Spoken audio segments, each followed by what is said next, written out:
하나님께 쓰임 받았던 사람들, 그들은 세상이 알아주는 그런 사람들이 아니었어요.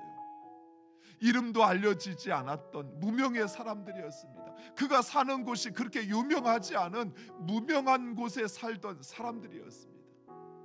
그러나 하나님께 쓰임 받은 사람들에게는 너무나도 동일하게 공통적인 것이 한 가지가 있었습니다. 그것은 바로 그들은 하나님의 말씀이라면 자신의 삶도 아끼지 않고 드리는 철저히 순종하는 사람들이었다는 것이에요. 예레미야 선지자 역시 부름 받은 이후 그는 하나님의 말씀에 철저히 순종합니다. 더욱이 그가 하나님의 말씀을 받고 또 그 말씀을 선포할 때 사람들이 호응하고 또 사람들이 알아주고 인정하면 얼마나 좋았겠습니까? 그러면 누구도 아마 그 일을 하려고 했을 거예요. 하지만 예레미야는 오히려 사람들에게 구박받았습니다. 사람들에게 외면당했습니다.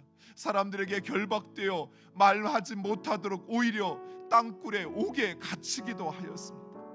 하지만 예레미야는 끝까지 순종했습니다. 예레미야는 하나님의 말씀에 따라 결혼도 하지 않았고 자녀도 두지 않았습니다. 하나님의 말씀에 철저히 순종했던 것입니다.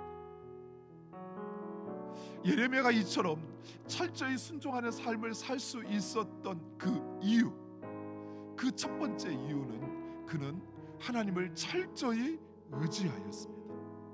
그 하나님께서 언제나 또 어떤 상황 가운데서나 자신과 함께 하실 것을 예레미야는 믿었습니다.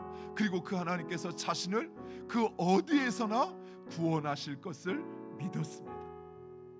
죽음의 현장 속에서도 또는 어둡고 캄캄한 그 감옥 속에서도 하나님께서 자신을 일으키시어 그곳에서 구원하실 것을 믿었던 것입니다.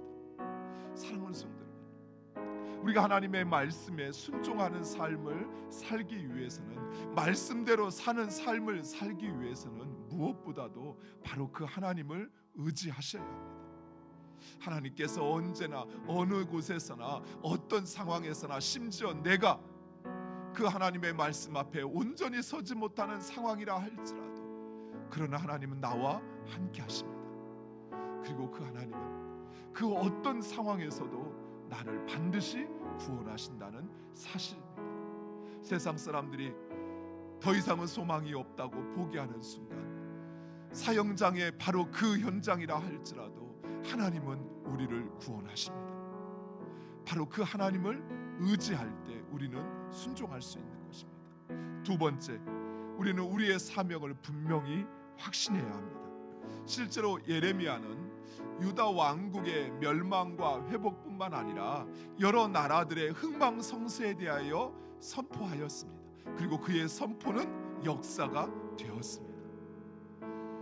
사랑하는 성도 여러분, 우리의 말이 우리의 현실이 된다고 생각해 보세요.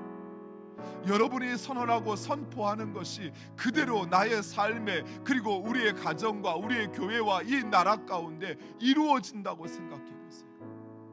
얼마나 두렵고 또 얼마나 가슴 벅찬 일입니다. 그런데 그 하나님께서 함께 하시고 하나님의 말씀대로 사는 자들의 삶에는 바로 그런 역사가 이루어진다라고 하는 사실입니다.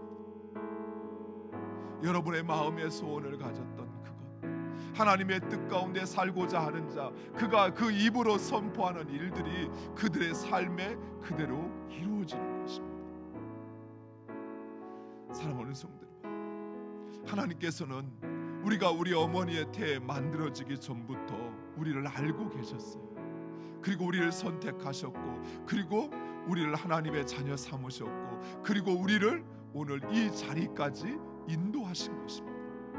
이것은 결코 우연이 아닙니다. 하나님께서 특별한 계획을 가지고 우리의 삶을 주장하고 있음을 믿으시기 바랍니다. 하나님께서 예레미야를 통하여 하셨던 것처럼 하나님께서는 우리를 통해서도 이 땅, 멸망을 앞두고 있는 이 땅을 위하여 눈물로 기도하기를 원하시고, 그리고 우리의 그 입술의 선포가 역사가 되어지는, 현실이 되어지는 그 하나님의 일들을 이루어가기를 원하시는 것입니다. 하나님은 우리를 통해서 우리의 가정을 세우기를 원하십니다. 우리의 교회를 세우기를 원하십니다. 그리고 그 하나님의 뜻을 이루어 가기를 원하시는 것입니다.